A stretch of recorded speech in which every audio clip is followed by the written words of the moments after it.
Hello, and welcome to the latest talk show here on VIR. For the next hour or so, we are going to discuss innovative funding in startups for blockchain here in Vietnam with some special guests. My name is Raymond McRobbie, and I'm joined today with three panelists. First one here is Mr. Hadi Maleb. He is the co-founder and CEO of Agora Group.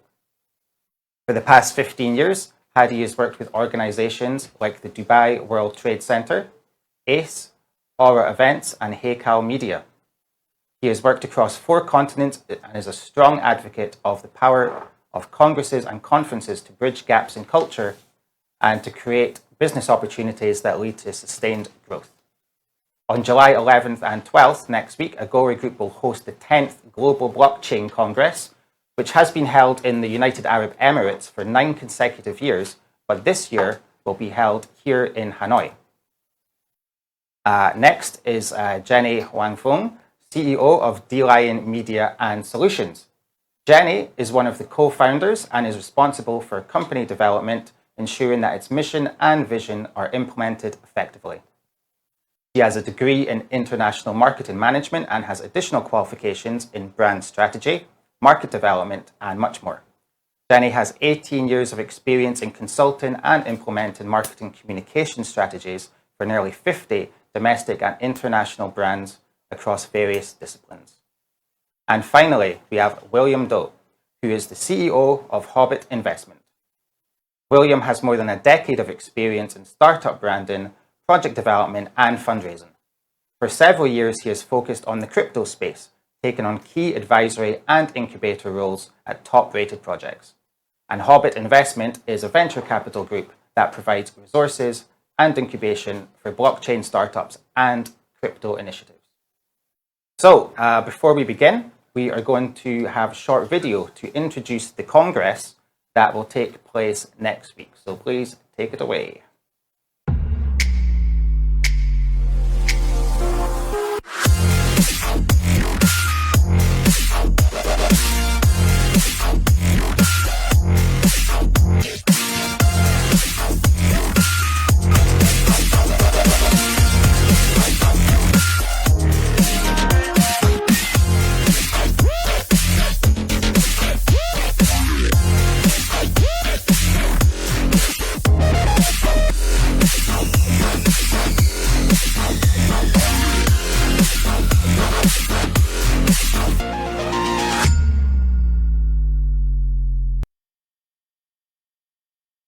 Okay, so today we are going to discuss the ins and outs of blockchain startups in this country, in Vietnam, and how they go about raising funds. Traditionally, even if entrepreneurs might have an amazing business idea, typical processes in fundraising require more effort, time, and money. Fundraising in crypto may offer an alternative that is best suited for blockchain-related projects. The crypto and blockchain space is presenting novel approaches to raising funds that have not been possible in the past. So today, perhaps we will learn some more of what these are, understand the unique challenges and advantages that exist in Vietnam in particular. We will also find out what investors and projects have to keep in mind when entering this space, when discussing new trends, and much more besides. So my first question will be for Mr. Hadi here. Hello. It does seem to be quite a switch for a big event like the Global Blockchain Congress to be 9 years in one place and then switch on the 10th edition to be here in Vietnam. So how did this come about, and what is it about the potential when it comes to blockchain growth here in Vietnam? Okay. Xin chào Vietnam. I hope I said that right. And thank you, Ray, for having me. Nicely said. Thank you. And thank you, Ray, for having me here with you this morning.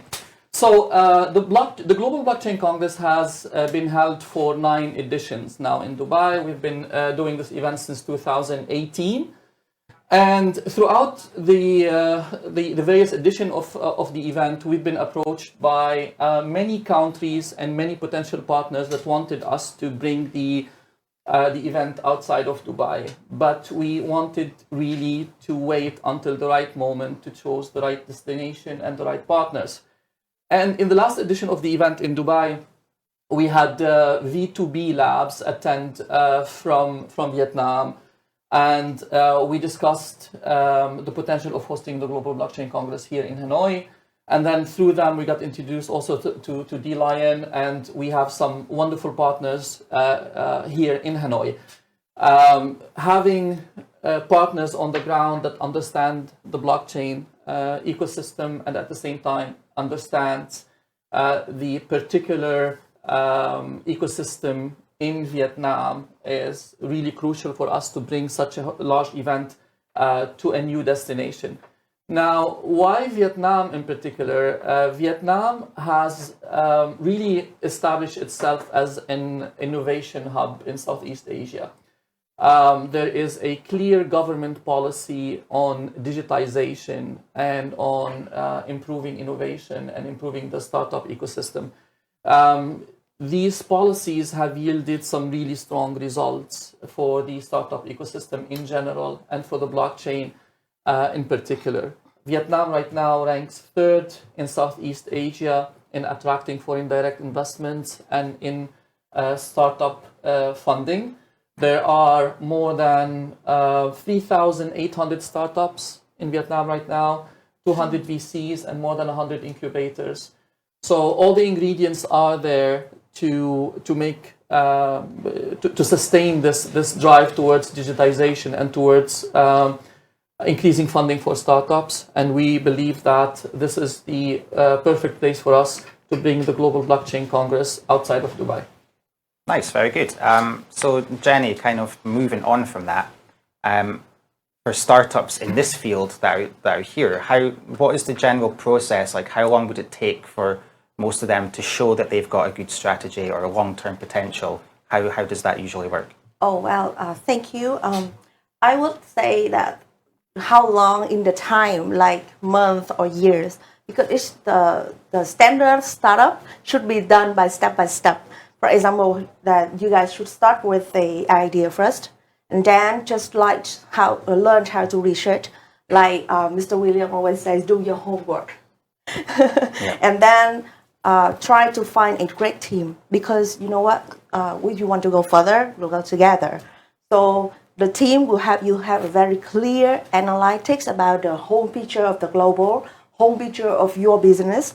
Just try to make a right process, and then together find out what exactly the products you should go with.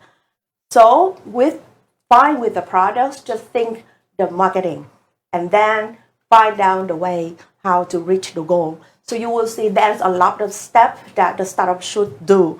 It's not about that how many months that you should finish step by step, but don't try to fast. Don't try to finish every step so fast, because the time will come. The team will help you find out what is the right time, where is the right way. So this is a very basic framework. So, but I also want to say that in traditional, that will be there, but especially with the blockchain startups, especially with the very sensitive situation market right now, you should be flexible. But together with the team, collective intelligence will give you the right solutions. Nice. Okay, so you just mentioned their market conditions and current market conditions. So, yes. So William, what those are, those conditions, like now or even towards the end of the year, how easy or hard is it for projects to actually raise funds in this country, or to do with Vietnam in general? Okay, so for Vietnam in general, I would like to mention a little bit about what Hadi just said, and also a little bit in Jennie's what's just shared, because it's like ingredients, right? You need to collect all the ingredients. It has to be at a certain condition, and then at the right moment, you introduce them to the market, and the market will welcome your project.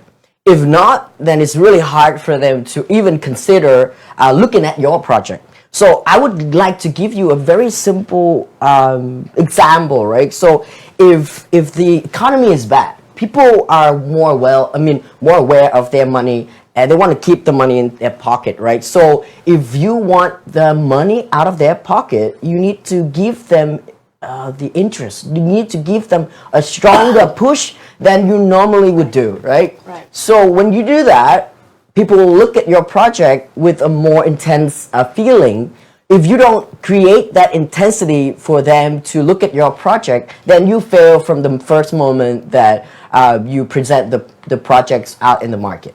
So that is really my take on this. I would like to probably dive in more, but I will leave that to later because I don't want to mess up your moment, Ray. So yeah, that is really my take on this. Nice one. Okay, thank you. Thank you.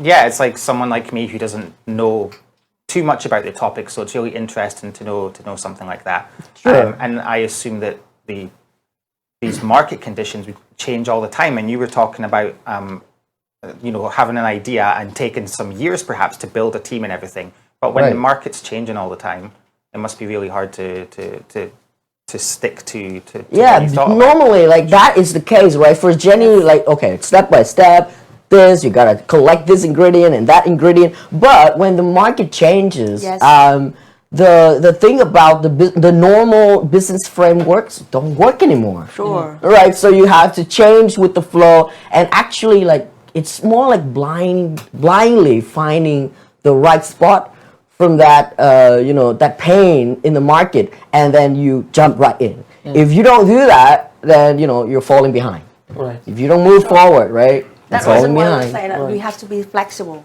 Yeah, and it's like, and it's also some people are prone to maybe being hesitant or something, and that's probably not going to help. I don't know. Right. So Hadi, when it comes to like your experience and everything in other countries around the world, what exactly are investors looking for, and like what do they need to know when injecting money into these types of startups? Okay. I just want to jump in a little bit and comment on what Will has said, because I mean the two points really connect with each other. Is what are investors looking for when they are looking to invest, and how does this journey look like from the startup perspective? Right. So there was a very interesting study done by Harvard Business Review on how VCs specifically operate, and they track down the flow of the deal flow. Let's say you are a VC, you are expert. How do you go about finding where to invest your money? Because that's what VCs are for. I mean, that's the sole purpose of their existence, is to find companies to invest in. Quick numbers from that study: 30% of the deal that VCs invest in come from colleagues and ex-employees of the VC firm. Wow. So they left and they referred some deals. 20% of these deals come from other investors. So an investor that gone through a good potential, but it's not their forte, so they pass it on to someone else. 8% comes from existing portfolio companies. So a company that the VC invested in already, refer them to someone that are just starting up a business. And only 10% come directly from startups approaching VCs. So all of this indicates how difficult it is for entrepreneurs who are not connected to the right social and professional circles to raise funds from VCs directly. So this is from a VC perspective. From a startup perspective, what they need to show, or what determines their success rate, in my opinion, after hosting 9 editions of this event that is purely focused on raising funds, there are certain fundamental blocks that have to be there, and then only if these blocks are there can the discussion even start on raising funds. One of them is the business case. I mean, what is your business case? And as a VC specifically, VCs their main concern is, if I invest $10 in this startup right now, how much am I gonna get in 3 years' time? That's very traditional. Exactly. Yeah. That is very important for them. So, what is the business case? Second is who is the team leading the organization, the startup? What experiences do they have? Yes. What confidence do they give the investors in their ability to deliver on their business plan? And lastly, if they are raising against equity, so if they are giving away equity of their startup, what is the evaluation? Because sometimes the evaluation are completely out of sync of what the market. So if as a startup, if you have these three items right, and you have the right connections in the right circle, whether it is socially or professional, then your chances of raising funds really high become much higher than Right. the average startup. Yeah. Okay. There's a lot of stuff to consider there. Yeah. We'll get you there, Ray. We'll jump right in. So William, related to that, on the other side of the coin, Sure. What are the key factors that, like projects in particular, we'd have to focus on in terms of persuasion? What can they do to convince people to jump on board and work with them? Right. Okay. So I would like to not even comment. It's more like add on to whatever Hadi was just said right there, because you gotta know your audience, right? So there's two types of audience. One is your community of supporters, the ones who are going to be using your services, the product, right? The project has to have a solid product, so that it can convince the community of supporters, like your friends, your colleagues, your family members, or even the circle of people around you. They have to trust and believe in your product, and also in yourself as well. And then from there, you will build a larger community, and the investors. Like, okay, so we jump into type 2 of the audience that you're gonna have to build. So that is the support from your investors, right? So it doesn't even have to be money or financial investment. It can be any type of investment in terms of time, effort, in terms of equipment, in terms of even facility, infrastructure. There's so many things that, or even members or like human resources, many kind of marketing, branding. They can invest in you, and then it's just your audience. It will help you build slowly but surely the things that you're lacking of when you're raising fund, right? So your audience of your community will help you know, okay, what's wrong with your project? I mean, what's wrong with your product? What is lacking, right? You need to make sure that I get this, I get that, to satisfy my needs if I ever use your your product. And for the for the investors, they will need to know, okay, do you have users? Are you going to have users? Are your product going to help any type of users to help them, do work better, to help them advance in life and stuff like that. So then they will, okay, look at this and they say, yes, your product is solid. Your community of supporter is awesome. I want in. Most of the time when I invest in any type of project, I look at the core team first, right? So do they get trust even from their family, their friends? Can I trust them? How do they treat their friends and colleagues and other people around them first? And how solid is their idea? Is it executable? Is it possible to scale up? And stuff like that. And then when I do that, I will calculate in my head, and also with my team doing all the auditing, inspection, and evaluation. And then I can make my final decision to go ahead and invest. What type of invest I select to go about it is really, depending on their lacks, whatever they're lacking at the moment. For example, financial or, infrastructure or facility. Like Jennie knows a lot about how I invest, because I did work with her for several projects, and my type of investment, varies from, going in with a lot of money without no work, or, a lot of work without money, stuff like that. It really depends. Yeah. And yeah, that is about, how the project can really persuade the investors. You need to know your community, your audience, what you can provide to them, and find investors who believe in your idea as well. Okay? Simple. Simple. Simply put. How's that? So, Jennie, with all your experience that you have in marketing and things like that, and promotion, I guess, I assume it might be quite hard for some startups here that are blockchain related in Vietnam to maybe promote themselves or even their achievements that they've earned so far. But what has your experience been with that? there might be advantages and disadvantages of how it has gone so far here. Well, if I answer from my own experience, I would say you will see that our here when we discuss together, there's only one keyword that we try to focus on, that the core team. So it means that if you have a core team that we create for your project, it means that it's not so hard for raising fund for startup actually. But if talking about the Vietnamese startup, I would say that sometimes they got the problem because they didn't have time, they didn't have not access to learn the projects well, to learn the markets well. So even they have their own advantage, just like they are young. We are really young. And of course, they will have the positive energy. So they're so talented because you know what? The Vietnamese market, the population is very young. And the race, you can, like Hadi also have research, we have a lot of potential projects, VCs, startups. So it means that the positive energy is sometimes cannot control. And that's linked them to the disadvantage.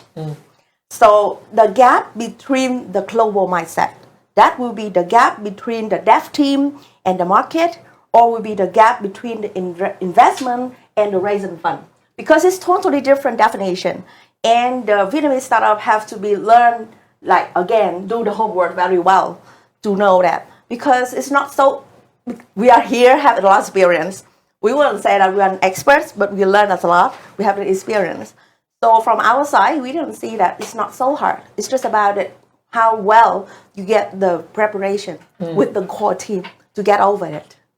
And I think if I can comment on this a little bit, sure. The blockchain space at certain point of time offered an alternative to young entrepreneurs rather than going through the traditional routes of raising funds through VCs, which through ICOs and through and that experience has led to many consequences. A lot of people lost a lot of money in ICOs. A lot of people made a lot of money with ICOs.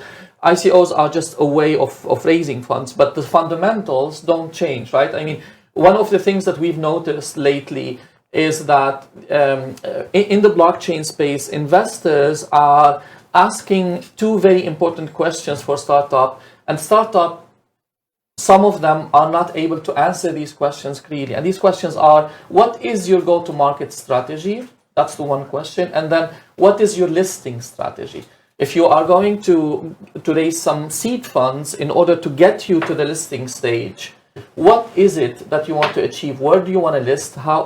At what time do you want to list? And what is your strategy, to go to market, and what is your strategy for listing?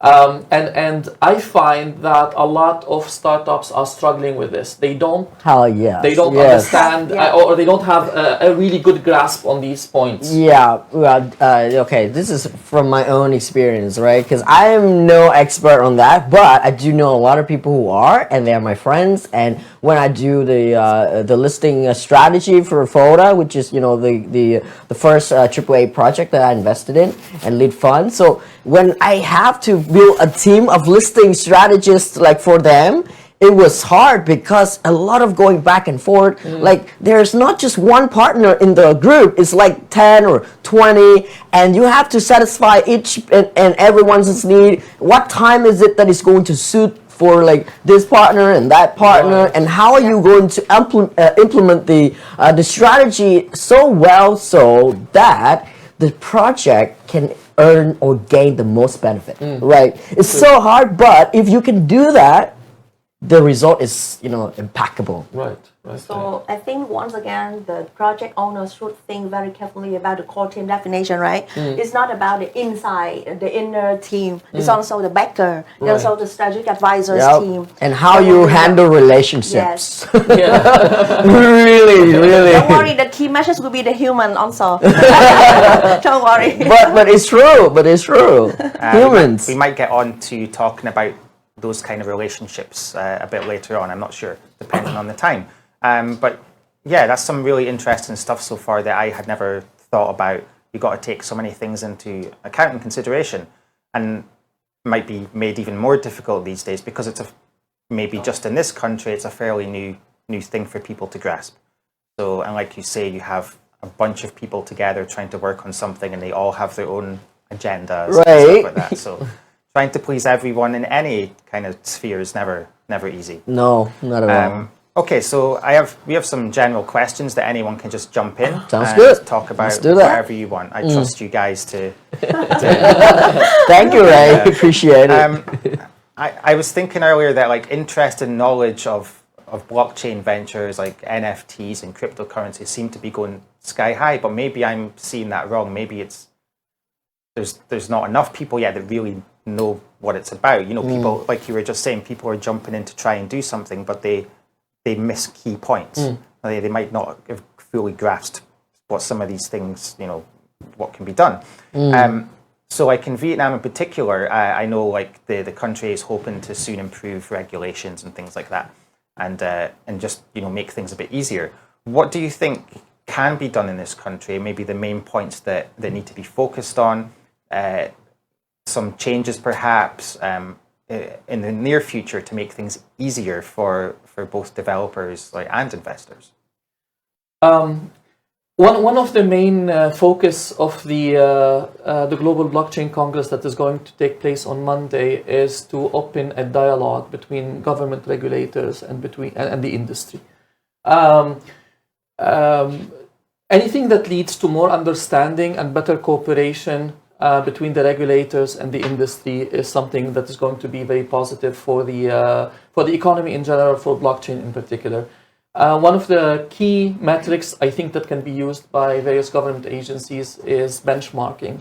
You know, see what other countries are doing in that space, and try to figure out what is the best policy to promote blockchain and at the same time protect the local investors and the local users, because it's still a very new technology. I mean, adoption rate is, I think, globally is something like 4% or 3% or something like that. It is still really at its infancy. From places like Dubai, where we operate, Dubai has been very proactive in establishing a framework, a legal framework, to attract the best and the brightest in the best innovators in every sort of industry, but also in blockchain. And this policy has yielded immense results. I mean, over the last year alone, I think there was more than 1,000 companies that have migrated from outside of Dubai to register. That's only in the blockchain space, only in specifically in blockchain. So there is a tremendous value for countries that can adopt legal frameworks that are clear ahead of other countries, because they become a de facto hub of all the talents all over the world. Companies and talents want to work in a place where they know that their rights are protected and there is clarity on their business cases. Personally speaking, we in Dubai we have crypto exchanges that are regulated. I myself have a wallet in a crypto exchange that is regulated in Bahrain, linked to my personal account. Transactions are seamless and they work perfectly well. So I think, you know, to go back to your question, I think that benchmarking, education, and an open discussion with the industry will help all the key players to come up with a framework to attract blockchain leaders into Vietnam. Yeah, I love your keywords, education, because I at D.lion we also have the education solutions, and I think actually the positive education for the mass population in Vietnam, this is the long-term strategy that I wish that we together with the enterprise and the government can be joined hand together and do that, because to be honest, blockchain is just a technology that was born by human and it will be served for the people. So we try to teach that everybody know how it's know how to be apply it and implement it in their daily life. So I would think that not the blockchain industry right now is not only help us have a very beautiful environment, economy, but also help us a lot in daily life. So this this education, that's centered towards like blockchain technology. Is that something that maybe you know as something that's quite a big deal in other countries now, like not focusing on projects in particular, but actually educating people on how it works? I hadn't really thought of that before, so I don't know.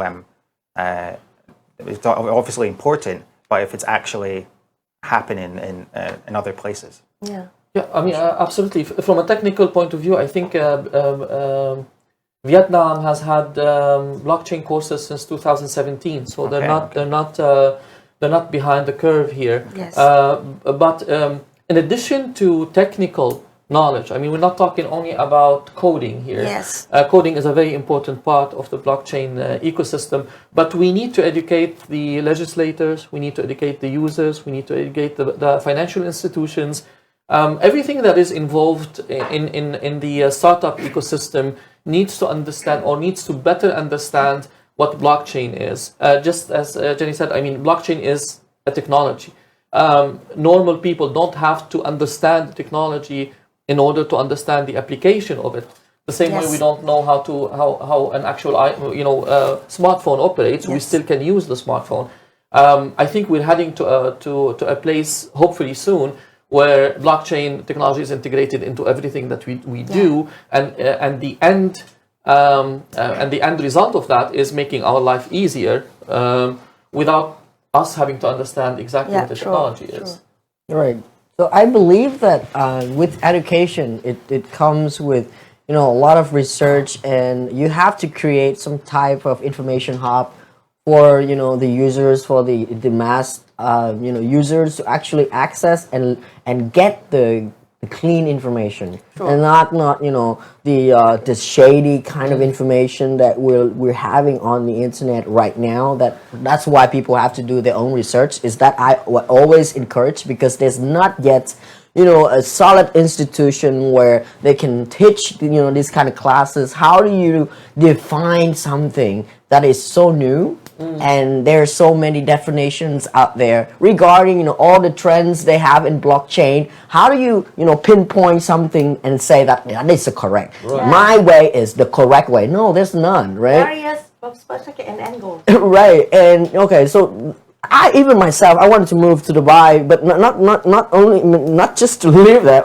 It's actually for like working or maybe making connections, because I can see that the people with a good umbrella from the government side, where they support and actually see that as a legit business model that works, they change the people. It shapes the people's mindset into a way that they are so active, and they can be openly sharing whatever they have as knowledge to others. Right. They don't have to hide this thing, and they think of themselves as scammers. Like if you work under umbrella that doesn't recognize you, doesn't really see the values that you're bringing, you feel a little bit hesitant. Yes. Yeah, a little absolutely. bit taken back towards, right? Like I wanted to share with you something that is really going to help you make money and change your life, but maybe you think I scam. Yeah. I'm so sorry, stuff like that. So the reason why I travel a lot, and especially to the countries that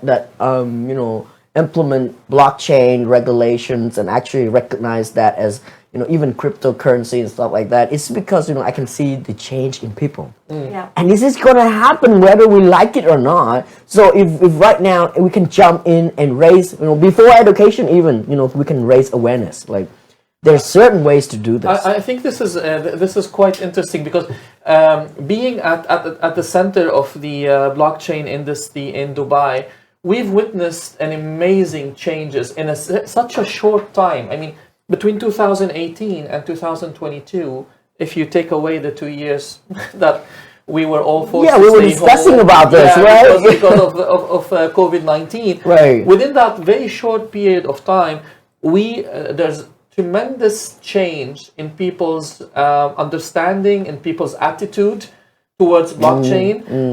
Between 2018 and 2022, we went from trying to explain what a Bitcoin is in 2018, even to seasoned investor, Right. into having 3 or 4 jurisdictions in Dubai that can issue blockchain licenses for companies. That kind of of a switch that happened so quickly and has yielded some amazing results. Sure. It can only be driven when there's a clear directive from the government, to be honest with you, saying, okay, this is what we're going to do, this is how we're going to do it.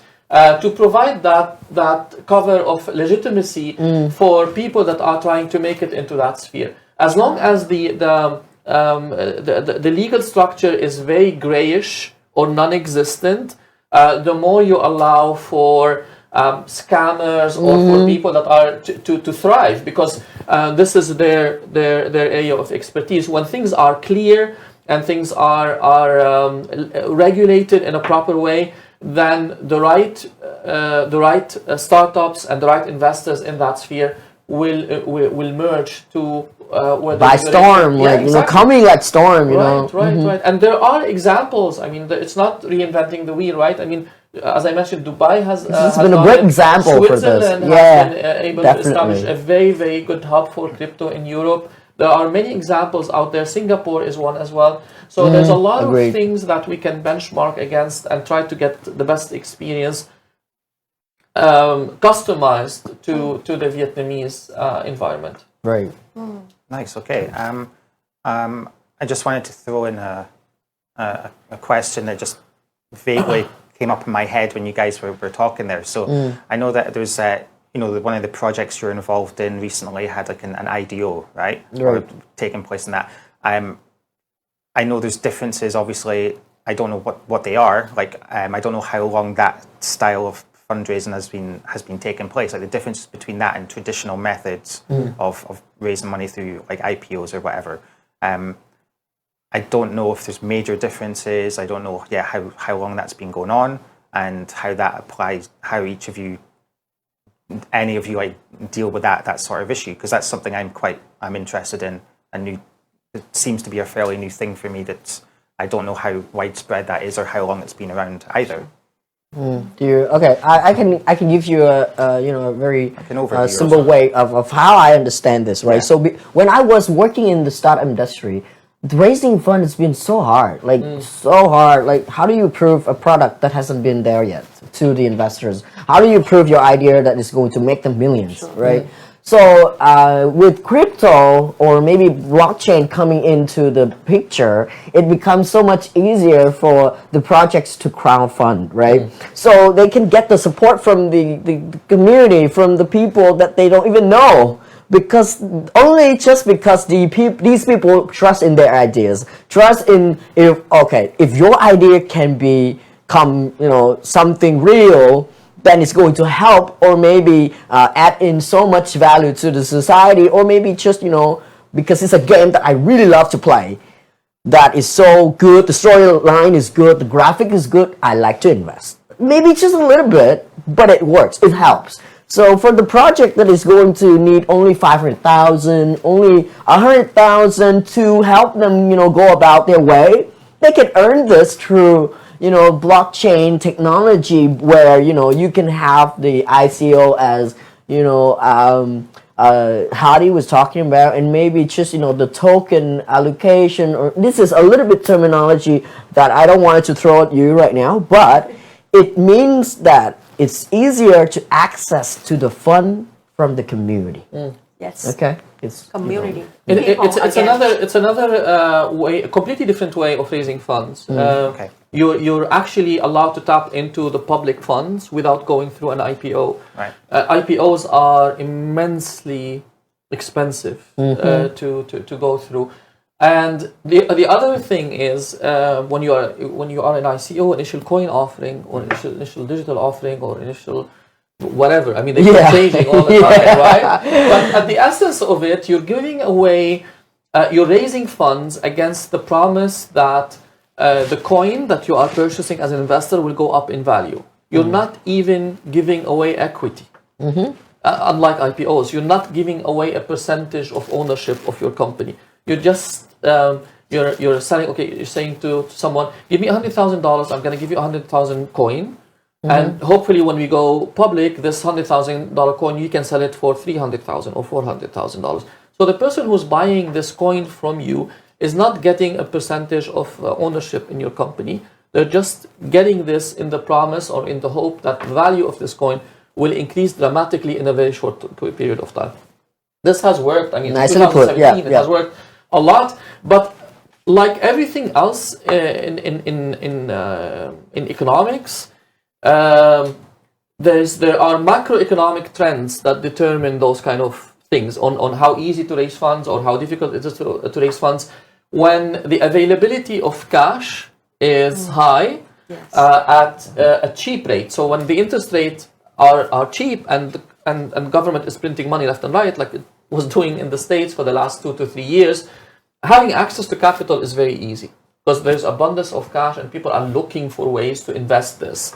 When things turn around, and they already started turning around with the interest rates going up and the tightening of the money supply, then accessing funds becomes a much, much harder exercise. And this is where the quality of the projects and the quality of the startups will play a really, really key role in attracting the fewer amount of money that's available in the market. Right, okay. So you were just saying earlier about like there's names for things keep changing and new things keep popping up, and we'd want to know actually more about like why you guys are doing what you're doing, what you're excited about. There must be a bunch of new trends that come up all the time in this space. So if you were able to, tell us like what do you think is the most exciting part? What new kind of technology or what new trend is coming up that you're most excited about, or maybe has the most potential moving forward into the rest of the decade? Oh, wow. Because from my marketing side, so I have a chance to inspect a lot of the projects that come to D.lion and ask for the marketing service and marketing incubation. So I would say in my career, we will have the model like a fundamental, lots of the columns, and we have a big umbrella. So the big umbrella will cover everything that it can be deployed. So right now, I would say if we talk about new trend, I would say in maybe in a year, there's still have a lot of the deployed from the move to earn trend. Because you can see that right now, that is also a very positive way to the market will think about the blockchain technology, how it's very helpful for us. Because it's not only a platform that can help the project earn the money, raise the fund or something, but also with the trend move to earn, we can apply the blockchain technology together with the healthcare and the life balance. Because if we talk move to earn is a big umbrella, right now there's a very positive project and very successful project. They deploy like run to earn, sing to earn, talk to earn, something a lot. Listen to earn, study to earn. So it means that the projects right now, they think back about their life. They think back how the service to serve people, to serve the community. So I really look forward that in the very near future, a lot of the creative idea from the startup will try to deploy the move to earn, and the community, the people, the users can have earned a lot, not only about the money. Right. Well, personally, I only invested in AAA games and metaverse projects because metaverse to me is not just a trend; it's something that's going to stick. Look at Facebook, right? No, they changed the name to Meta for a reason, right? So even in the video that Mark Zuckerberg posted on YouTube, he was talking the whole 45 minutes about metaverse, and it's gonna come true. And it's not just because of him that I believe in this, but I see the future of metaverse coming around, especially with the new normal we are experiencing right now with COVID coming into play, coming into the picture. We're gonna stay home a lot. A lot of people prefer to stay home and work right now, and a lot of times they can just go out just to have coffee and maybe dine at restaurants with their friends. But mostly it's working remotely has become a new thing, a new normal. So the metaverse coming into play is just like switching you guys from 2D to 3D, right? So it feels more real. It feels more connected rather than just looking at a screen and typing you're looking up.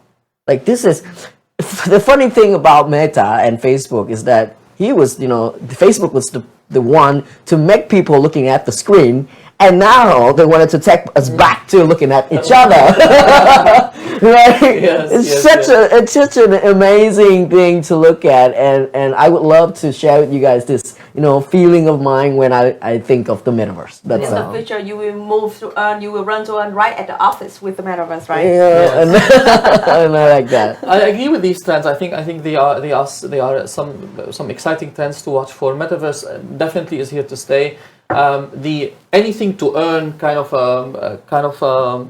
implication to in the blockchain is also very interesting. Gamification is a big part of it right now. Is instead of spending money on to play games like we used to do when we were a kid, now you get paid to play games. I think Web3 is also a big development in the blockchain space. We moved from Web 1, which was the beginning, just information, no interaction, not reading a newspaper, but it is online. We moved to Web 2 with applications like Facebook, where social interaction. Exactly, social interaction, where two people can log in on Facebook and view completely different things based on their data. So the collection of data by third parties and the storing of this data in centralized servers that are owned by corporations. And then moving to Web3 right now, where the storing of data is going to be decentralized and not controlled by a corporation, which gives you basically back your data, and you can control your data and you can monetize your data. So that's a big trend coming in. Everybody is watching for it. But I'm super excited about the basic premises of blockchain, right? The ability of the basic application of blockchain in every industry that is immense and still not being truly fulfilled. Right? Yes, right? I mean, the basic stuff, for so many years, and we still haven't really fulfilled the potential of blockchain yet. Yes. It's so much to dig in. There's so useful application of the technology. Traceability is one of them. Making sure that, for example, you can trace things like food or medicine to make sure that these are actually coming from where the seller is saying they're coming from. You can track their movement to make sure that traceable. Exactly. Transparency. All these premises that blockchain was built on are, for me, super exciting still till now. Even more than what's coming in the future is the basic premises of what blockchain technology can deliver. Possibly a stupid question. So you were just talking about tracking there. Like that sort of like technology for being able to track where things are going has been around for a long time. Absolutely. But it is centralized. So it's centralized in one server, and that makes it vulnerable to people tweaking it. Like financial records with banks, they are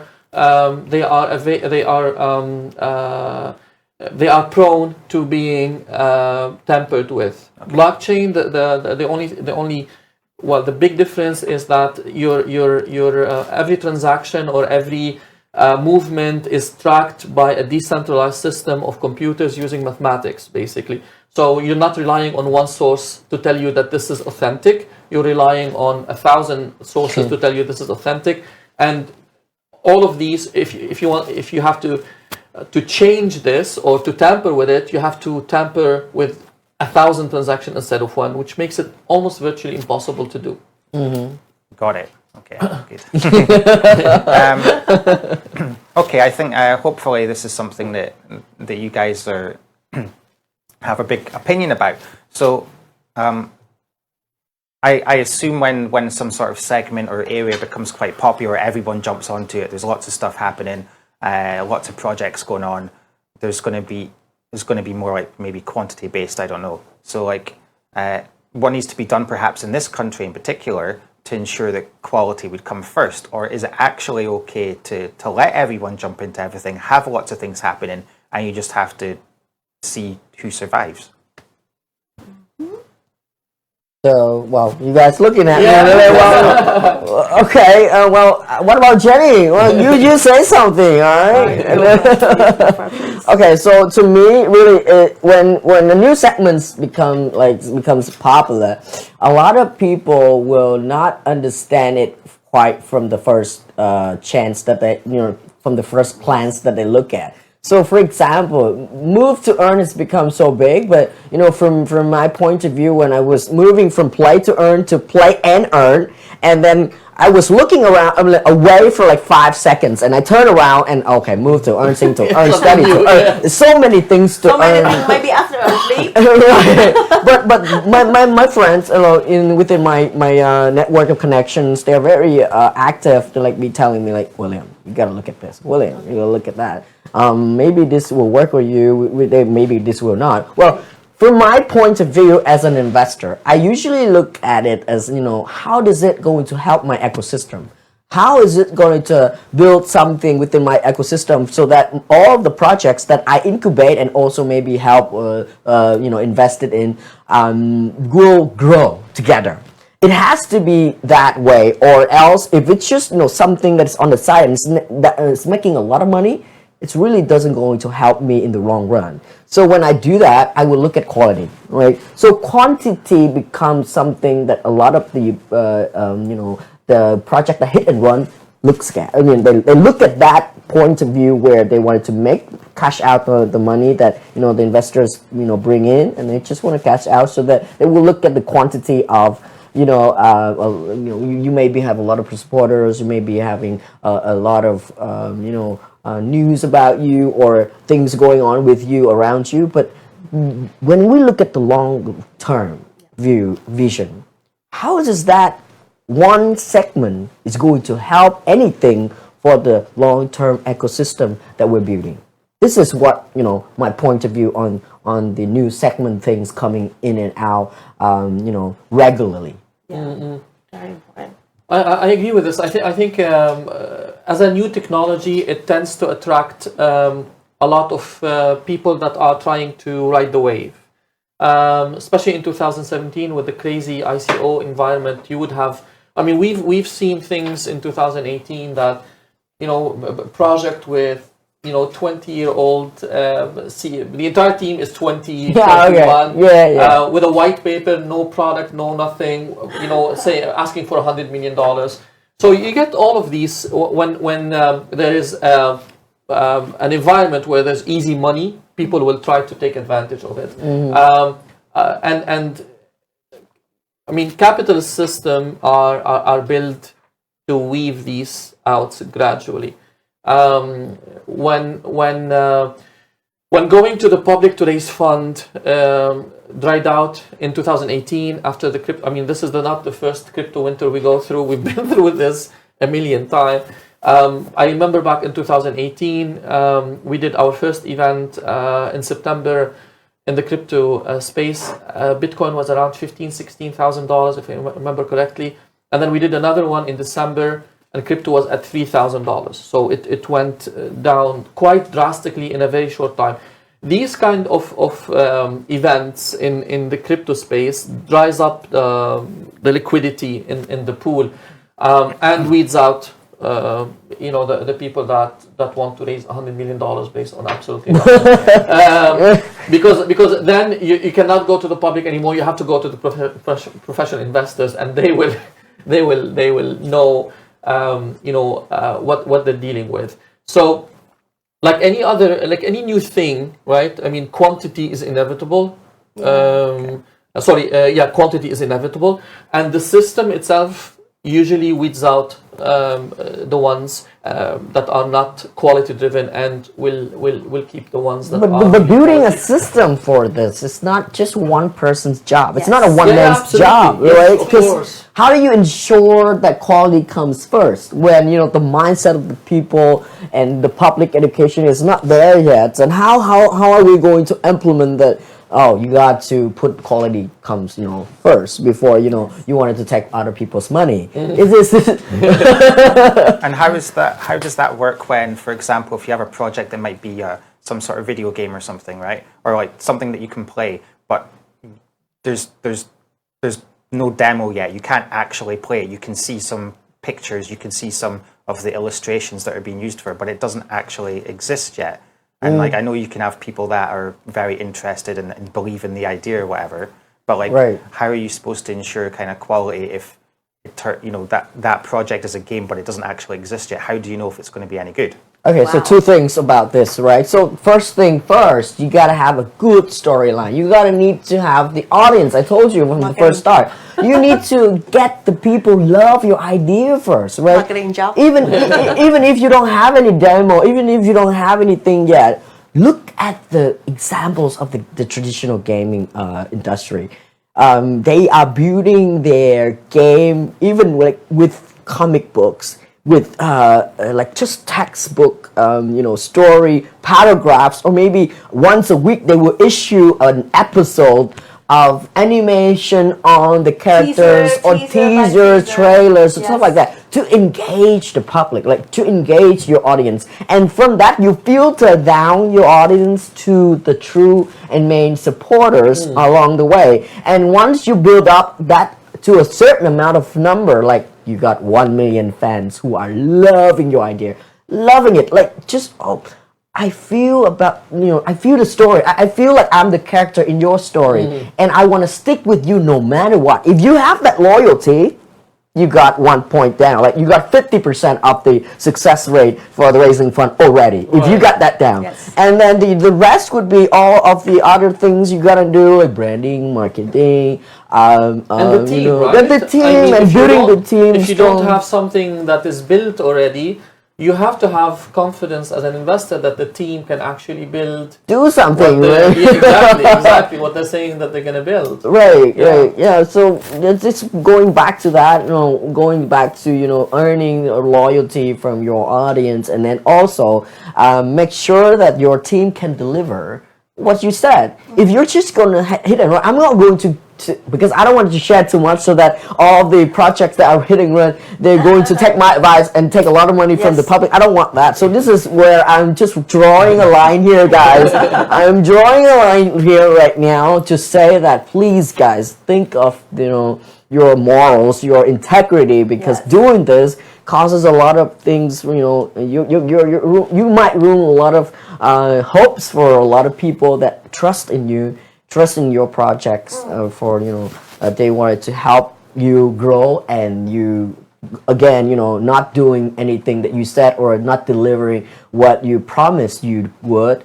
This is something that from my point of view as an investor, I strongly believe that you need to deliver as said. You say something and you do it. I believe that what Will and Hadi says now is not only about help the project win and success in raising fund, because all of the things now is very important to help the project survive after the IDO. Especially with our D.lions, when we signed an MOU with the project to do the marketing incubation, we always try to separate into two phases. The first phase is before the IDO, and the second phase is after the IDO, to see how the strategy of the project, how the very original idea, mission, and the vision was kept after the IDO. So all I mean here, the connection of from the project to the community, the connection from the project to the species, your strategic partner is very important. I want to focus about the communication and the commitment, the very important two C's that the project should keep, because it's not about how we close together, it's also about the transparent. Of course, after you do that part very well, you always receive the trust, the belong together, and especially the sympathy from the investors, from the community, because there are some of the problem, right? We cannot know that how many percent that the dev team and how many percent that the project can commit the deadline, commit the product roadmap exactly, because there's a lot of problem will come. So the commitment and the clear communication will update day by day, very close to the community and your investor, to know that okay, what will be next, what was happening with the projects, so that commitment and the clear communication will help the project not only very successful startup, they will have them move to the sustainable company. Actually, Yep, that's correct. Agreed. yes. All right, yeah. So in terms of, you were talking about transparency there. I mean, with it being, again, a fairly new thing, the last 5, 6, 7 years or whatever, and there have been some there's going to be problems that don't even exist yet. You don't even know what's going to come around the corner. You have some problems with some projects maybe having major issues that were in international news and things like that in this arena. So there must be many investors immediately that are really concerned about jumping into a new, and fairly new for them, blockchain area when they don't yet know all the risks that are there. I don't know if that's something that's a bit more unique to this area compared to other sectors and industries. It is a little bit unique to this area because of the immense publicity that this industry gets. When things are good and Bitcoin is going up the roof. I use Bitcoin a lot because it is really the benchmark for the industry. Yes. When Bitcoin was at 70, everybody was saying, no, this is I wish I have invested in this when it was 20. When it goes down to 20, everybody says, this is a scam, I'm not going to invest in it.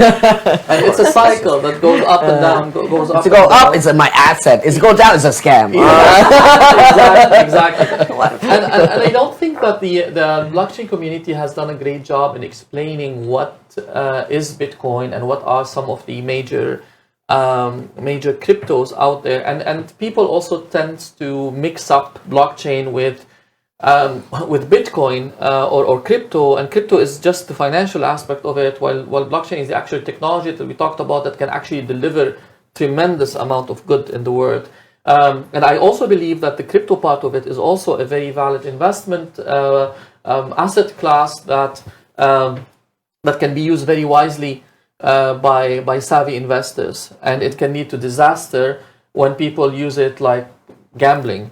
When they don't understand the project, they don't understand anything. They just see a crypto coin trends up, and then they go get a loan or mortgage their house. And then put exactly. Can I add to this? Like you just said something that is really a pain in my head a long time ago. Like how do you?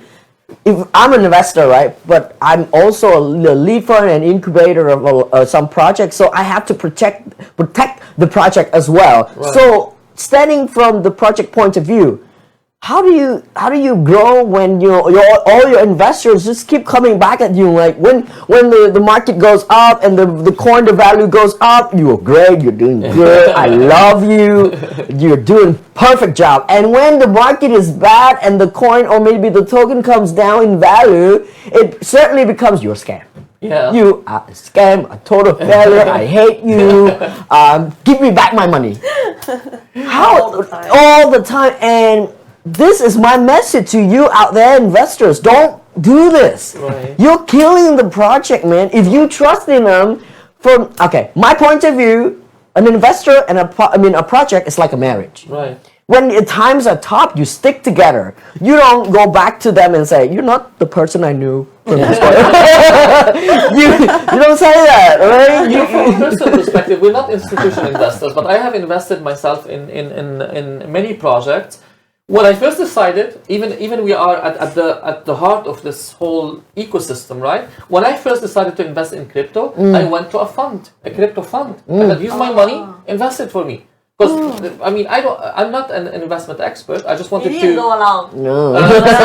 So I wanted to trust it to professionals. You go to a fund manager and you say, "Here's my money, please invest it for me."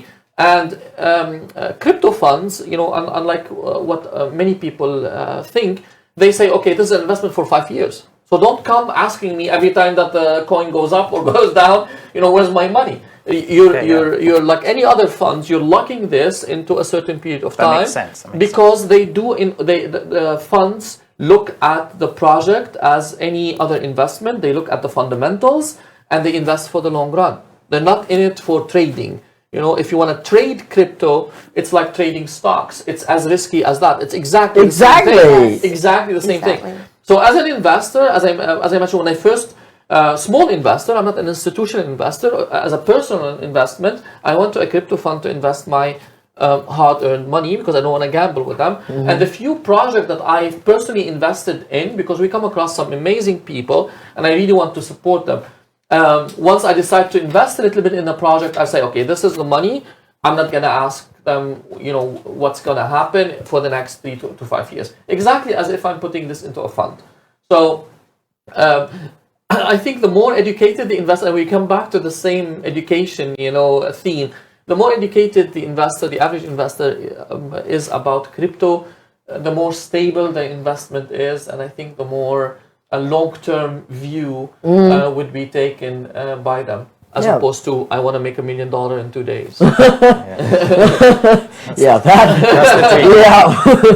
not going to happen, and you know that. Easy comes, easy goes, right? Okay, so it was we were talked about earlier about original visions and things like that. So to kind of ask it simply, do you think it's more important for developers to retain their original vision and like the core values, or to be flexible and change, because I assume the situation is going to change all the time? Oh, flexible. Wow, cannot stupid, sorry. Because I also have lots of experience when I work with the dev team, between the marketing team, that team that always in the front and talk to the VCs, talk to the communities, and we have to try to have a very friendly communication message to the audience that, okay, the project and the dev team say blah blah blah and we have to be sorry or something, please sympathy or something. To be honest, if I have a chance to talk directly to the dev team out there, so please try to understand the feeling of the market. I mean, try to understand the insights of the market, because your product will be welcome, your products will be deployed, be used by the market. So please try to understand what they actually need. Don't try to put your standard model in the market. Besides, don't try to flexible your mission and your vision, because that is your goal. That is the very first love that the people comes to you. So try to keep that, but try to understand them and really focus. Usually it always comes down to your core values, right? You keep your core values, but you can change your strategy. Like strategy is a choice, and it has to be flexible based on the current situation of the market, the current situation of your whole team, and also the current situation of your relationships with your investors, partners, and also the people around who are involved with your project. We talk to a lot of projects in order to invite them to come to the event and meet with investors. A lot of times I hear projects say, we're too early to talk to investors. It's still too early for us. We haven't yet developed our idea or our strategy fully. And that's something I disagree with. I think that as a startup, the earlier you can talk to an investor, the better it is. Why? Because the investor is not only there to put their money. Sure. They're there to provide expertise and guidance. If you have an idea about implementing blockchain on social media or on marketing agencies, the investor that you are going to propose the idea about this have probably heard that same pitch 5 times already from different potential. You always think that you have something extremely unique, and there's a degree of pride in that. I'm the first one to do that, and then when you talk to seasoned investor, you discover, maybe somebody else has already thought about this. Yes. So I think talking to investor as early as possible will help you steer your ship and really understand through a 15-minute conversation what it could have taken you 6 months of research to do it without talking to that investors. Because of the amount of pitches that they are exposed to, because of the amount of resources that they have under them usually to do researchers and to a 15-minute conversation can really be very beneficial by saying, okay, listen, this is not going to work. And you might stick to it and say, you know what, I think it's going to work. Or, I've heard that pitch 5 times. We invested in a company that does something similar. this is great, but can you maybe look at pivoting into that particular area? Right. And this kind of advice, this kind of guidance at a very early stage can save you tons of money and tons of time.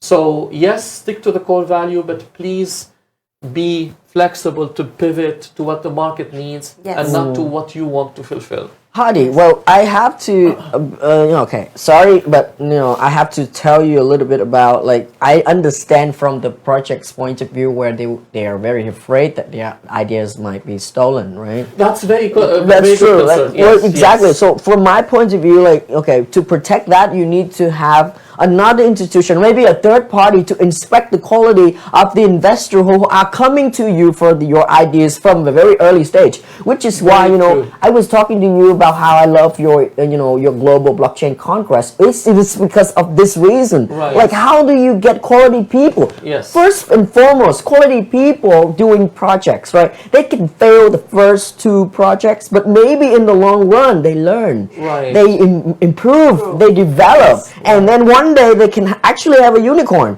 startup. You never know that. But the investors, they're not just looking for projects, they're looking for the quality people who are doing the work. Right. So when they come to something like, I'm not even like considering your global blockchain congress as an event. I think it's an ideal, it's a platform where people can meet, but you already Showcase stage. already evaluate Right. the quality of the people who are coming in to present the projects and the quality of the people who are coming in to invest. Right. This is so vital to any type of trust and credibility in this crypto space and also the blockchain industry. I completely agree with you. The amount it takes our team to identify, pre-qualify, and then confirm investors in this event is just tremendous. We have, on average, around 100 to 120 investors that attend our each edition of the Global Blockchain Congress. We also make it very exclusive from the project side because we only allow 20 to 25 projects also to attend. So it's a very concentrated and selected group of people that are there to meet with each other. The screening process for investors is quite extensive. It has to be, right? We get them to sign a contract with us, to provide certain information that is critical for the project to understand, what kind of investors they are dealing with, what type of ticket size that the investors are looking at, what type of investment they have previously done. So all of this adds to the credibility of the investor. And this process has been, tweaked so many times because of trial and error. When we first started, everybody who says, I'm an investor, we tend to take him for his word. He's an investor. And then I have money. We figured, I have money. This is not always true. So we started to implement processes and procedures to make sure that we're weeding these out as well, and ending up with investors that are true investors and are decision makers. So you're not meeting with any somebody who's going to refer to his boss when they come. You're talking to the decision maker. And most importantly, I think, because there's a lot of investors who invested a lot of money and are not investing now. So we also don't want these guys. Exactly. We want people that are looking to invest right now. So these are the 3 criteria that we really focus on when we are inviting investors. Well, if I knew you earlier, I wouldn't have to meet about 100 VCs in a week to raise fund for Fora. Actually, the project I invested in, I told you about, that I have to meet in each and every one of them to inspect and evaluate each and every one by my own way. Right. Who are you? What have you invested in? How, why, Exactly. and what is your homework? And they asked me about what is your project. Like I don't even know our project before coming into a meeting. Where I'm like, if you don't know who I am, then why do you, want to invest? Right, exactly. Why do we have this meeting even? Exactly. When it's so wasting your time, right? Not the first time. When I first cited the HBR study, the Harvard Business Review study, on how hard it is for startups to meet with VCs, and also how VCs choose what to invest in. And the conclusion was that without the proper social circle and professional circle, it is extremely hard to raise funds for an entrepreneur through a VC. What we try to do is to create that social network and professional network by pre-qualifying the investors, making sure that they are ready to invest and making sure that they are actively looking for investment opportunities, by bringing those also pre-qualified projects. So we create an environment where people are conductive to doing business. You know, they're there to do business. So we do all this work and then we put them together.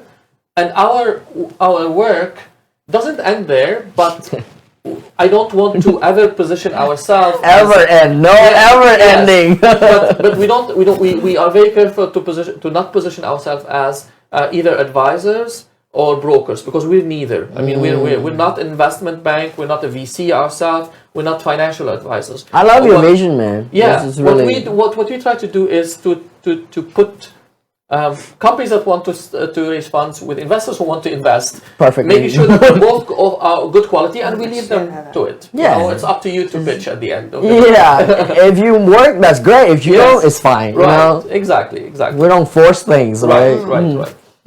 Okay. I hope that answers your questions. The question that happened 20 minutes ago, yeah.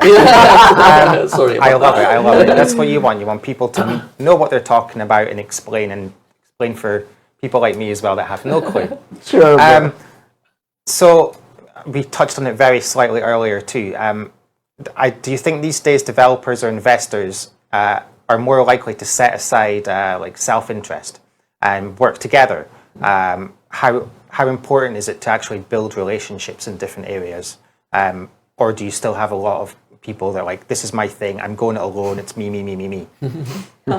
Well, I always say, and even from the start of this talk show, relationships are so important, right? So the relationship between the project and the investor, to me, is like a marriage. You got to stick together. And the more you stick together and set aside self-interest, the more mutual benefits that you're gonna earn within, this relationship, because you're gonna grow stronger.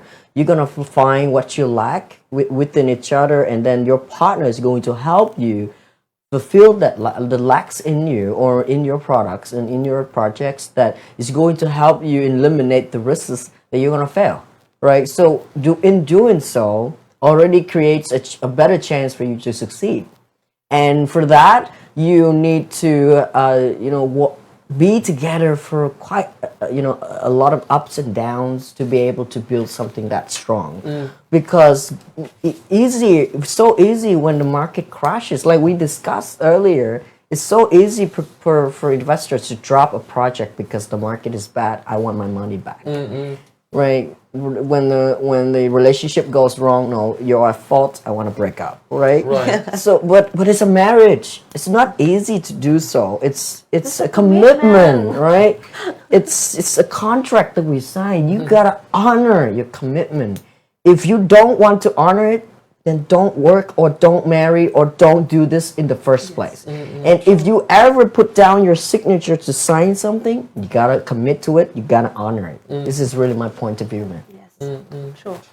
And I think it's hard when, some of the startups founders are very, they have a big ego. I mean, it's not always a bad thing, because it means that they are committed to what they have built, that they are proud of what they have built, that they have a very, very clear vision, and that supersedes everything. This is my vision. I'm gonna achieve it, come rain or high water. So sometimes this kind of personality is. These are the Steve Jobs of the world, and the people that have vision, and they really believe in that vision, and they want to change the world. I think the key ingredient here is to get them some kind of support group that keeps them a little bit anchored, to the to down to earth. Yes. You are really great. You're not God, but you're great. So you're not God, but you're great. Yes. Sometimes investors and VCs in particular do place key people from their own side into board of directors in places where egocentric CEOs can be a little bit of an overwhelming presence in a startup, because they want the vision, they want the commitment, they want the brilliance of that individual, but they still want to make it or anchored to certain KPIs that is very important for the VC as well. But I mean, corporate. This is few of the cases, not the majority. To add into that, well, actually, Hadi, like for example, I'm just gonna say that if the CEO is egocentric, it's usually more because they are expert on something that they're really proud of. For example, like if you're a CEO, but previously you've done a lot of tech job, so you're probably a tech guy, but now you're the CEO, so you would tend to pay attention more to the tech side, but not the marketing side, not the branding side. But then your investors look at it and like, your project needs marketing, your project needs branding, or else your community will leave you. But that CEO would be like, no, we got the best tech team ever. Our product is the bomb, and it's gonna win. But then of course, that's why you have to angle now down to it, like, yo, you're great. Absolutely. But you're not everything. You're just one really good ingredient, right? But it takes all the ingredients all together, and then you have to cook it before you present it to the world. So one doesn't, suffice all. I mean, satisfies all. I would say that not all of the people should learn and should work the other job to understand their inside. But all the people should, to build the strong relationships, should be try to give time, sit down together, clear communication to understand. Because like I said, the dev team and the investor, totally different mindset, totally different angle to say about the project or the market. So don't try to be, the dev team don't try to be the investor and else, but actually try to understand and try to think that, okay, when the products go in air on the market, the investor will be the very key factor that help your project, help your products growing up. And the others like, okay, in a lot of the products in the market, you choose this one, you choose this dev team. It means that they also have their very old advantage, so try to move it up. Nice. Don't try to change them. Yes. I think there was something there that made me think as well. Maybe you can answer this, I'm not sure. So there's just a random guy in Vietnam, okay? He thinks he has an amazing idea, but he doesn't have a team. So what are the avenues? What can this person do in this country to be like, okay, here's my idea, but I don't know the first thing about getting a team or what to do next? Is there certain avenues, certain ways to go about this? Maybe there are obvious examples in other countries too of the best way to do that. The core team is very important. The core team is very important. I mean, before you go and ask people to invest in you, you need to do some homework. There's some ABCs that need to be checked. Before that, there's absolutely, in my opinion, there's no need, or there's no case for you to go and speak to investors. One of them is the core team. Now, I think if you really have a really great idea and you don't know the first thing about how to assemble a team or to how to go about starting this, there are mentors out there. I mean, there's a lot of people. There are incubators. There are accelerators, or I mean, let's start with incubators because this is just an idea that can guide you through the process. They can guide you through building the team, referring some people to you that are needed for your team. There are friends, there are colleagues, there are professors at university. There are so many resources that people can rely on, at least to do their homework before they start approaching institutional investors. And team is probably one of the most important things to have. But from the idea, I also say that don't try to stick the idea so tight, because when you find a mentor, they will roll your idea up. So with your idea might be your own idea, and it's very first step. but how deploy it and how move the idea as a team, as a business, as a sustainable company is a totally different. So just have an initial idea and try the right mentor. Any final words? Of course, well, you know I will always have something to say. Well, to answer your question, you gotta have to sell your idea to the closest people you have first, right? Whoever that is out there that is going to believe in your idea is going to become your member, your partner, your comrades. Because you said that, how do you find a partner or maybe your teammates if you just have an idea? See, that's your first task. Go sell something. Go sell your idea to your friend, to your mates, to your family, right? There's a word for that, right? Friends, family, and fools. These are the first people. These are the first people that you approach for funding. Because friends, I mean, if your friends and your family doesn't want to invest in you, I mean, good luck to get money from anyone else. And fools, Exactly right. yes. And fools are the crazies out there that really believe in the ideas and in the concepts of it. And there is an actual saying, FFF, which is friends, family, and fools. These are the first people that you approach to get funding from, or to at least bounce your ideas off of them and see what sticks. Yeah, that's Excellent. exactly it. Okay. Well, I think that is actually all we've got time for. It's been really interesting. I've learned so much. So Thank you, I hope, you too. I hope right? everyone else has too. For asking all these questions, man. Thank you so much. Yeah, that's all we've got time for. I hope you've all learned a few things as well, because I know I have. You can stay tuned for more content here on VIR. But that's all for now. So goodbye for now. Thank you. Thanks, guys. Thank you. you. Thank you. You say in Vietnamese. Oh, Yeah, you say something in Can you say something in Vietnamese. Vietnamese? Phuong Nhong? Cảm ơn. Come on. Cảm ơn Việt Nam. All right. Thank you, Hadi. Thank you, Come on, Ray. Vietnam. Awesome. Thank you, That's yeah. great, man. Perfect. Thank you, VIR. Thank you.